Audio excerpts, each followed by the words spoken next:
Bien, vamos a avanzar en otros temas para pasar a nuestro bloque de salud y para hablar en particular del Día del Alzheimer. Exactamente, y para eso saludamos a nuestro invitado de hoy, Rafael Laránguiz, neurólogo de la Clínica Dávila, que está con nosotros a esta hora. Bienvenido, doctor. Gracias por acompañarnos. ¿Cómo está, doctor? Sebastián, por la invitación. Bienvenido. Bueno, cuando hay días internacional de algo en nuestro país, vamos a empezar a conversar de un tema. Siempre empezamos a ver cuáles son las cifras, cuál es lo preocupante hasta ahora, cuánto porcentaje de nuestros adultos mayores padecen el Alzheimer, que finalmente es una enfermedad muy, muy ingrata. Sí, bueno, efectivamente en Chile hay que considerar que en los últimos 30 años ha habido un envejecimiento de la población, una transición demográfica. Si los mayores de 60 años en 1990 eran 1,5 millones, ahora ya estamos casi en 3 millones. Por lo tanto, enfermedades neurodegenerativas como la enfermedad de Alzheimer, que son comunes en mayores de 60 años, van en aumento. Y eso lleva de la mano, por supuesto, la necesidad de políticas públicas para poder solucionar y abordar ese tema de forma adecuada. ¿Y eso es natural y es inevitable, doctor? Sí, es el factor de riesgo más importante asociado a la enfermedad de Alzheimer, es la edad, de tal manera que cuando uno va viendo los quinquenios y cómo se presenta la prevalencia de esta enfermedad va aumentando drásticamente. O sea, pasados los 80 años, la población que tiene Alzheimer o algún tipo de demencia puede llegar al 30-35%. Pero siempre, y tomándonos de lo que usted mencionaba al inicio, siempre tiene que ver con la edad. Ya mayores de 65 años tiende a padecer esta enfermedad. Efectivamente, de acuerdo a una medición que se hizo en el año 2010 en Chile, la prevalencia en mayores de 60 años está alrededor del 7-8%. Ya. De los cuales un porcentaje importante está siendo atendido en parte por cuidadores informales, 90% de las veces familiares, la mayoría de las veces mujeres, y que en alguna medida también son apoyados por algunas políticas públicas que buscan aumentar la red de atención a los adultos mayores. Doctor, esa prevalencia de 7-8% en el contexto internacional, ¿dónde está? Digamos, ¿dónde está Chile? Está en la media de Latinoamérica y también en la media de lo esperable para un país que, por una parte, tiene una transición demográfica y que también va aumentando los niveles de ingresos. Hay cifras, doctor, que hablan que en 1990 el Alzheimer era la causa número 29 de muerte en Chile. Hoy ya es la tercera. El Alzheimer no es que alguien se muera de Alzheimer, ¿no? Eso provoca otro deterioro de otros órganos. ¿Cómo es cuando uno dice, murió de Alzheimer? No es necesariamente de Alzheimer, ¿verdad? Sí, una cosa sí sobre esa estadística, que en esa estadística en particular se desagregó los distintos tipos de cáncer en varios subtipos. No está el cáncer considerado como en global. Como una sola. De tal manera es que es por eso que Alzheimer queda como tercera, si no estaría probablemente cuarta. Perfecto. Pero dicho eso, si tú tienes razón, efectivamente las personas que fallecen por enfermedad de Alzheimer fallecen, por ejemplo, por trastornos relacionados a neumonías aspirativas, relacionados a la postración, infecciones, escaras por presión, por inmovilidad, etc.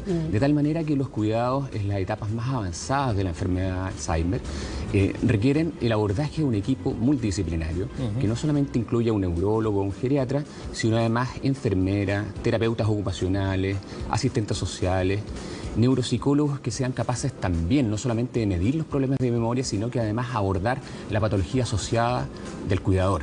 Porque en esto generalmente se nos olvida que la demencia es un binomio donde hay un cuidador que generalmente está sobrecargado.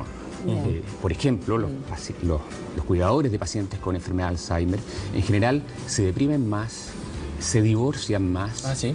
Sí, tienen más lumbago, en general sus hospitalizaciones por cualquier causa son más largas, de tal manera que el abordaje tiene que ser no solamente del paciente, sino además de quienes lo cuidan. Del entorno. Del entorno, sí, por supuesto. Sí, porque es una enfermedad, como decía Fresia, muy, muy ingrata desde ese punto de vista, ¿no? Sí. Cualquier enfermedad probablemente, y cualquier enfermedad, si podemos englobarla dentro de catastrófica, no sé, como una categoría, sin duda que golpea a toda la familia, pero esta en particular genera un trastorno de la dinámica familiar muy, muy especial. Sí, no, por supuesto, y no solamente por lo que yo te mencionaba inicialmente relacionado a la inmovilidad, sino también porque el acceso a los tratamientos, en particular en Chile, son un poco caros. O sea, tenemos, por ejemplo, que hay un estudio que mostraba que alrededor de 1.500 dólares mensuales, tomando en cuenta los costos directos, es decir, hospitalizaciones, cuidados de enfermería, medicamentos, más los costos indirectos, que son los costos informales que asumen los cuidadores informales, que son familiares,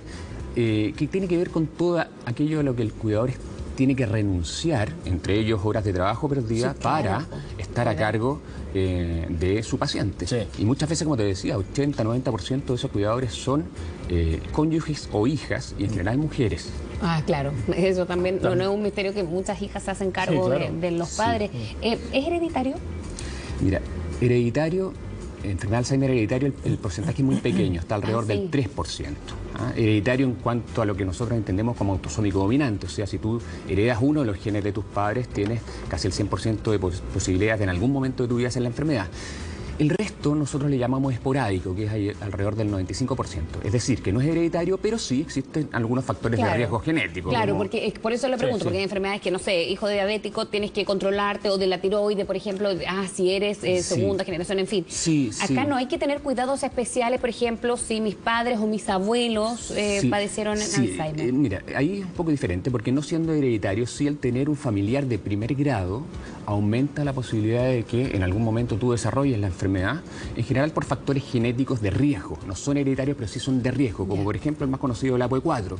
De tenerlo, por lo menos uno de los alelos, tú tienes la posibilidad más o menos de casi 3 veces alguien que no lo tiene de hacer la enfermedad en algún momento de tu vida. Ajá. A mí me llamaba la atención hace un tiempo cuando en la revista Sábado aparece un reportaje bien extenso de Augusto Góngora, periodista que padece esta enfermedad, y cuando habla su pareja, Paulina Urrutia, decía ella que evidentemente la enfermedad no se va a terminar, pero ellos están postergando el olvido, por ejemplo. Hay tips, consejos, algo que haga quizás ir postergando, como decía Paulina Urrutia, en el fondo hacía harto sentido, porque la enfermedad no se va a terminar, pero sí hay un acompañamiento, y muy consciente, en el caso de Augusto Góngora, que ha sido mediático y ya se sabía de su enfermedad, pero cuando se conoce de alguien público, a lo mejor tiene otro sentido, y eso va ayudando también a otras experiencias. Sí. Sí, mira, efectivamente esto de postergar el olvido tiene que ver con que en los primeros años, en general, la mayoría de los pacientes con enfermedad de Alzheimer tienen un compromiso de la memoria que nosotros llamamos anterógrada, es decir, a partir de los años de ahí en adelante en que comenzó la patología de la enfermedad, los pacientes tienen más problemas para consolidar los recuerdos. Sin embargo, la memoria retrógrada, la memoria que tiene que ver con lo que hicieron en la infancia o en la juventud, se mantiene bastante indemne. La memoria a largo plazo. Sí. Por lo tanto, no es que en los primeros años, habitualmente, los pacientes con enfermedad de Alzheimer comiencen desde un principio, por ejemplo, desconociendo a los familiares o teniendo problemas de conducta grave. En general, la carcasa social está bastante conservada en los primeros años de enfermedad, afectándose fundamentalmente la capacidad de consolidar recuerdos desde que la enfermedad empezó en adelante. Entonces, ¿Y cómo se puede mantener ahí? O sea, ¿es posible mantener...? Mira, hay 4 tratamientos aprobados para mejorar las funciones cognitivas, dentro de ellas memoria. 3 son anticolinestérásicos, y el último aprobado fue hace 15 años, en el año 2003, la memantina. Y lo que logran estos fármacos en ningún caso es detener el curso de la enfermedad. Eso se mantiene inamovible, pero sí logran mejorar transitoriamente algunos síntomas cognitivos, dentro de ellos memoria, y también escalas de calidad de vida y sobrecarga al cuidador. ¿Y hay algo que indique que alguien puede empezar a padecer Alzheimer? ¿Cuánto tiempo antes? Señales de alerta. Sí, mira, eso de las banderas rojas realmente es fundamental. Mi sugerencia para cualquier persona que esté con alguna queja de memoria, objetiva para los demás o subjetiva para él, es consultar. Independiente de las repercusiones que todavía pueda estar teniendo. Porque existe una etapa que nosotros llamamos de deterioro cognitivo leve, en que el paciente tiene problemas de memoria, pero todavía funciona bien. Puede tomar el metro, puede pagar las cuentas, quizás con algunas más dificultades, pero todavía independiente. ¿Y eso en una edad determinada? Sí, o sea, también cumple con el tema de la transición demográfica, o sea, se va haciendo más frecuente cuando uno va envejeciendo. Pero efectivamente hay banderas rojas. Una de ellas es, por ejemplo, tener una queja persistente de memoria más de un año después de los 60 años. Segundo, tener trastornos de conducta no asociados a enfermedades psiquiátricas previas, es decir, novedosas, no es como la persona habitualmente era. Tercero, pacientes, por ejemplo, que tienden a confundirse con cualquier noxa, cualquier enfermedad intercurrente. Pacientes que se confunden, por ejemplo, cuando tienen enfermedades como neumonía, infecciones, etcétera. Y por último también es un signo de alerta el tener dificultades cuando te cambian la rutina. O sea, pacientes que tienen una queja de memoria pero todavía se desenvuelven bien en sus aspectos habituales de la vida diaria, pero los sacan de vacaciones y tienden a perderse un poco más, les cambia algún aspecto del trabajo y tienden a desorientarse. Efectivamente, el que cuando te saquen de la rutina tú tengas algunos problemas para poder orientarte y desempeñarte bien, es una bandera roja para consultar pronto. Ajá, y bueno, también hay otras cosas que tienen que ver más con exámenes médicos más específicos, como encontrar atrofia en algunas resonancias magnéticas cerebrales. Eso con banderas rojas de por medio, digamos. Sí, no, por supuesto. Ya una segunda etapa, digamos. Sí, en una segunda etapa, sí. Pero yo te diría básicamente eso.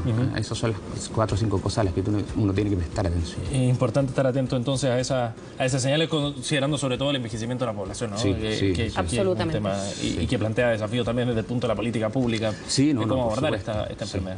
Sí. Doctor, muchísimas gracias por haber venido aquí a un nuevo día. Gracias, doctor. Muy amable. Bien, 8:56, ¿vamos al corte? Vamos al corte, 8:56 decías tú. Nos acercamos a las 9 de la mañana con varias novedades. Seguimos con hartas noticias pese a este jueves interferiado para muchos. Volvemos. Continuamos.